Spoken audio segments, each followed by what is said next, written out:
Okay. Good afternoon, everybody, and welcome to the Art of the CMA. 5 questions in 5 minutes. We're going to try a new format here where we ask 5 rapid-fire real estate questions to Greg Robertson, and he's going to answer all your questions about what real estate agents should be concerned about in 2021. So I'm let's going to begin. try.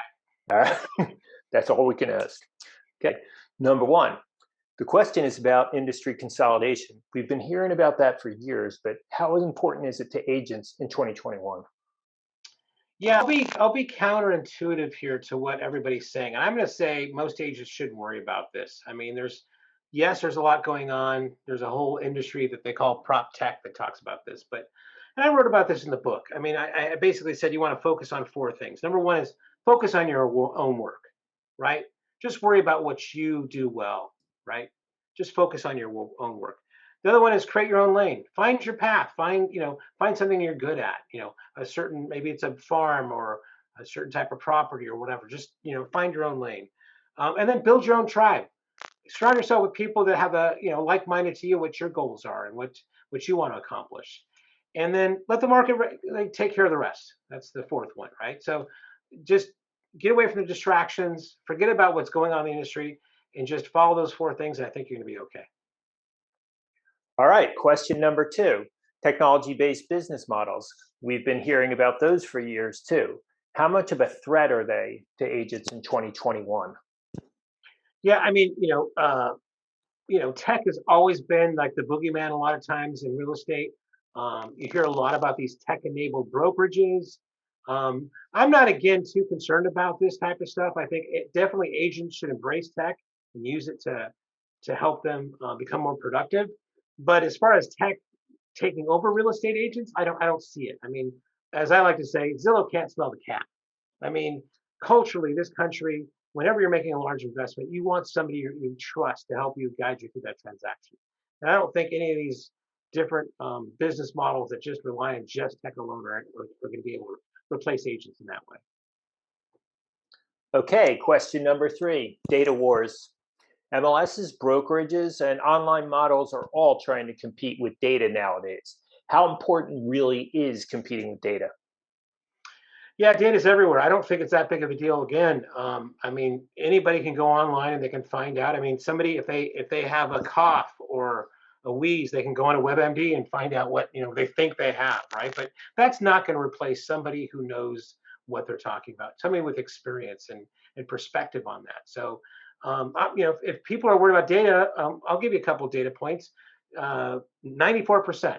There's a data point. 94% is the percentage of consumers that are using real estate agents now as part of their transaction. It's the highest ever recorded, right? 1.5 million. There are 1.5 million real estate agents in the country right now. That's way more than when Zillow started back in 2006.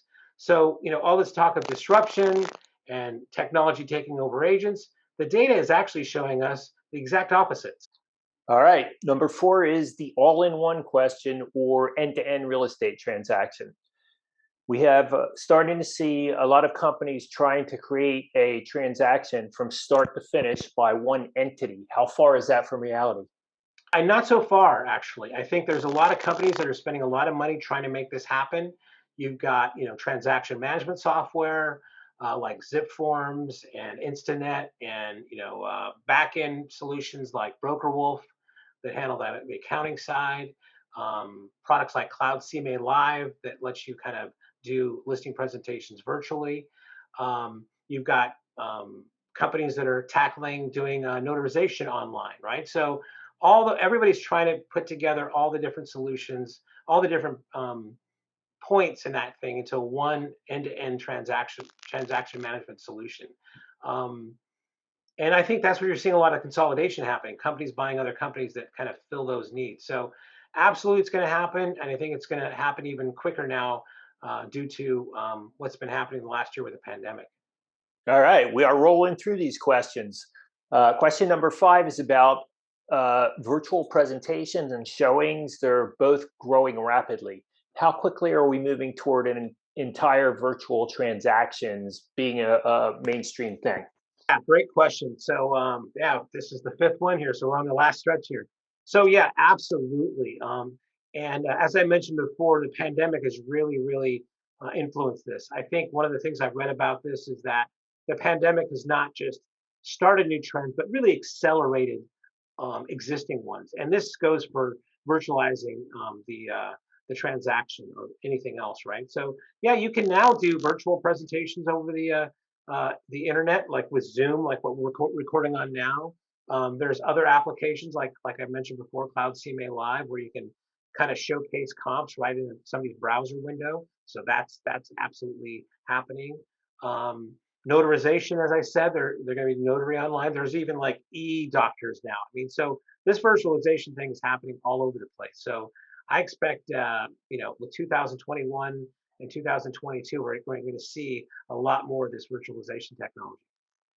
There we go. That was 5 minutes, 5 questions in 5 minutes from us, Charles Warnock, Greg Robertson of Art of the CMA. That book right there. Order your copy today. Check out theartofcma.com and you can order one today. We'll include free shipping.